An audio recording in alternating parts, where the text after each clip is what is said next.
Welcome back, Sebastian here. Time for my review for the 2024 Formula 2 Australia feature race. A bit less chaotic than the sprint race we had yesterday, but nonetheless a pretty good race, I thought. So Hadjar was on pole with Antonelli second alongside him. Much cleaner start than we had for the sprint race yesterday. Maloney got himself up to P4 on that opening jump off the line, and Stanek, the winner of last year's sprint race, of course, after Hadjar got his penalty, was spun at turn 3 by O'Sullivan. So a bit unfortunate for Stanek there. O'Sullivan was given a 10-second penalty for that move. Then at turn 12, Antonelli takes the lead of the race, overtaking Hadjar there. On lap 2 though, Hauger, not Hadjar. On lap 2, Hauger overtakes Antonelli, retaking the lead of the race there at turn 9. A couple laps later, lap 5, Bortoleto pits with some kind of technical issue on his car. He would later come into the pits and retire from the race. So really unfortunate two races for Bortoleto, getting crashed out at the start yesterday and then having technical gremlins today. So no points from Australia for the Brazilian. Marti then takes a trip through the gravel at turn 10.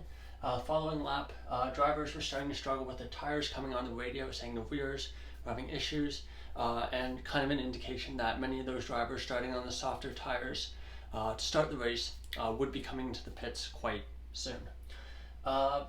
Martins then has a moment on the exit of turn 5, really struggled this weekend, and again, almost lost the car there, but was able to keep it on the road. Maloney then follows Marti through the gravel trap again at turn 10 and loses a position to Miney. At this point, Paul Aaron overtook Verschoor for P5. Verschoor starting pretty high up on the grid, but unfortunately just seeming to struggle with pace today. Lap 7, Doshkin was spun at turn 13 by O'Sullivan. O'Sullivan's second maneuver today, spinning another driver out.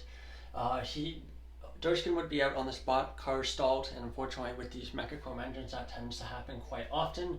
And O'Sullivan, he would end up coming into the pits after to retire the car.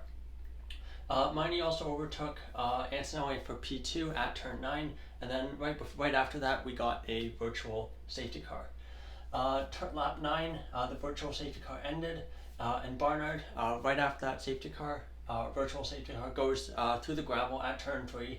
Just carries a bit too much speed going into that corner. Perhaps tires a little cold as well. Miney then overtook Hauger for P1 at turn 9. Miney, being on the harder tires, was able to keep them in the window and of course wouldn't be struggling for pace like the drivers who were on the softer tires. So yeah, taking the lead of the race there. And at this point, the leaders, except for Miney, all go straight into the pits to get fresh tires. Coming out of the pits, Hauger crashes right away on his outlap at turn 6, the corner that Albon's crashed at quite a lot last year and a bit. That brings out the virtual safety car. So what happened was he locked up at turn 6 and just kind of went straight on through the gravel. But it looked like from certain camera angles that his right rear tire might have been loose, and that might have contributed to him to his crash. So we're not entirely sure at this point which of those two it was, but nonetheless. We get the virtual safety car, but it would change to a full safety car. But before that happened, Hadjar and Miata both take advantage of the everyone else going around slowly on track, and they pit under the virtual safety car, and they come out a virtual P2 and P4. So really nice work there from Hadjar and Miata. After the full safety car ended on lap 15, Miney went a bit early, went right before, I believe around turn 12. And then at this point, lap 16, really tight racing through sector 1, and Hadjar overtakes Barnard for P6. So there's 4 drivers, I believe, who had not pitted. There's 4 to 5 drivers who had not pitted at this point. And they were kind of just sitting ducks for the drivers who had. So Hadjar starts cutting his way through the field, overtaking Barnard for P6. Following lap, overtaking Fittipaldi for P5.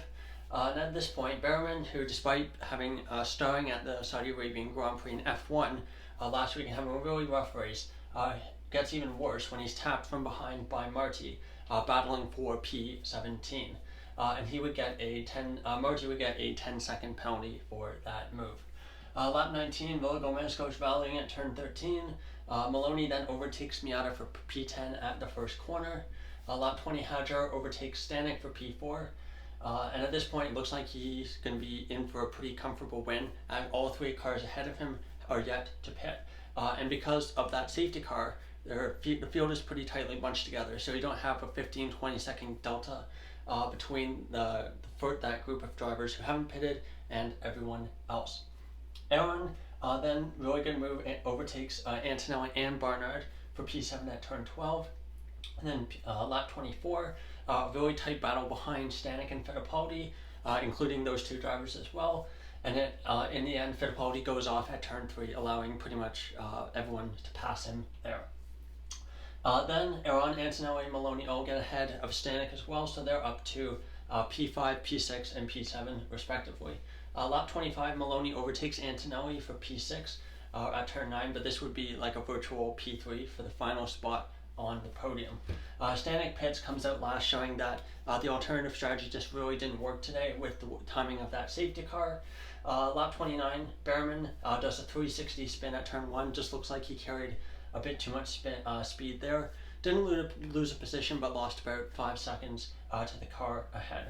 Lap 31, Correa pits, and then Crawford and Miney pit as well. So those were the 3 cars that were leading. They all pit and they come out well outside of the points. Final lap of the race, not a whole lot to add, but Hadjar would take the checkered flag to win the feature race. Really good redemption for him after having the win yesterday taken away from by that 10-second penalty. So joining him on the podium were Aaron and Maloney. Good results for them. And then Antonelli in 4th. 5th was Miata, 6th was for sure, 7th Colapinto, 8th Villagomez, 9th Martin, and 10th Behrman. 2 favorites for the title, 9th and 10th today, and they're very close to the bottom of the championship as well. So really a tough start to the season for both of them. For the 2 drivers I would consider to be the favorites, and now they're looking at a massive deficit to kind of try to chip away at over the rest of the season. Outside the points, we had Crawford, Cordial, Miney, Marti, Correa, Stanek, Barnard, and Fittipaldi. Your 4 retirements were Hauger, Bortoletto, Durskin, and O'Sullivan. Now, taking a look at the championship standings, Maloney extends his championship lead at this point, 62 points, but Aaron moves into second, the rookie, 48 points. Really good showing from him, probably been one of the surprise performances so far this year.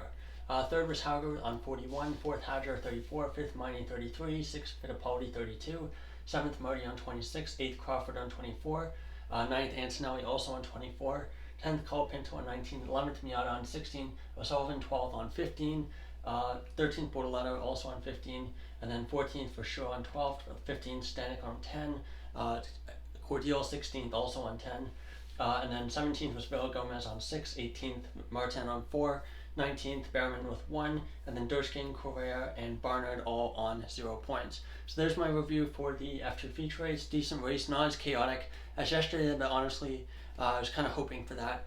As you know, as it being the feature race, you kind of want a bit more strategy, a bit more tactical racing, and not just chaos and crashes all the time. But anyway, thanks so much for watching. Goodbye.